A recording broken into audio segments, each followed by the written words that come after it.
Jack Ruby, small-time hustler, strip club owner, murderer. Oswald killed Kennedy.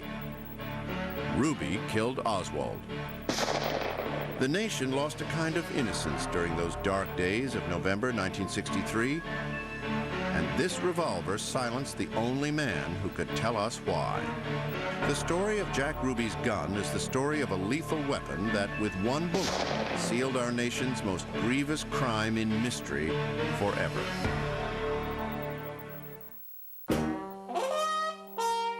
Born Jacob Rubenstein in 1911, Ruby grew up on the tough streets of Chicago and showed early signs of violent tendencies.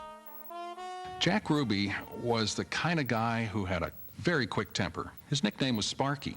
Started when he was a kid. He hated that name. He used to beat up guys who'd call him that. For 16 years, Ruby ran several unsuccessful strip clubs in Dallas. It was a cash business, so Ruby carried a gun for protection. In January of 1960, Ruby bought one at Ray's hardware store in Dallas. Or rather, he had a friend buy it for him, a cop named Joe Cody. In those days, if a cop bought a gun, he didn't have to pay sales tax. The cop and Ruby had been buddies for a long time. The cop saved him maybe $6, $7, $8. He knew a lot of the policemen there because he had the Carousel nightclub. A lot of policemen would frequent the club, and he became very friendly with them. He went to a local gun shop with the detective and purchased a gun for, I believe it was $62.52. The gun was a .38 caliber Cobra manufactured by Colt Firearms. Serial number 2744LW. The LW stood for lightweight. Most of the gun was made of an alloy, and only the cylinder was steel. It was made to be easily carried and concealed without a holster, a quality that would come in handy, as it turned out. The nation was anxious to see the madman who had killed the president.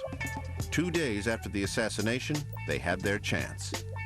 Oswald was being transferred from the Dallas police station to the county jail, and television cameras were on hand to give viewers a good look at the alleged gunman.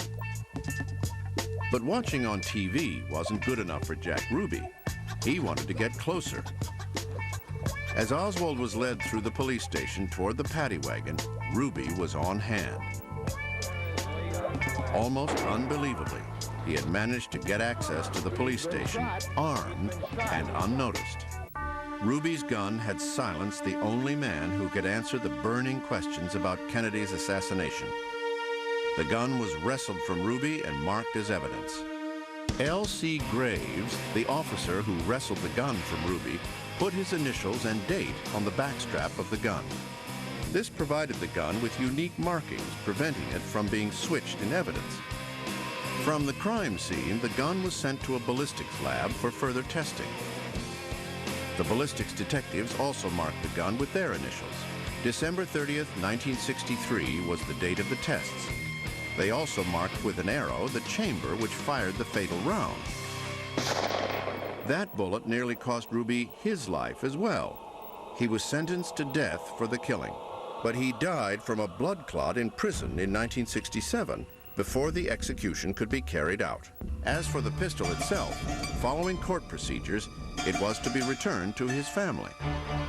But for more than 20 years, the ownership of the gun was disputed as various claimants tried to get hold of the macabre souvenir. One of Ruby's acquaintances and an older attorney felt that he had claim to the gun, and he tried to keep it until the estate was settled. Finally, the case came to trial in the early 1990s, I believe 1990, and all this material was awarded to Earl Ruby, Jack's younger brother. A year later, Earl Ruby auctioned off his brother's gun in New York City for $220,000.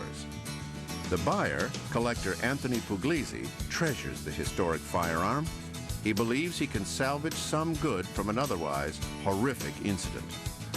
I fire bullets from the gun occasionally, which bear the same ballistic markings, using the same type of round that was used by Ruby.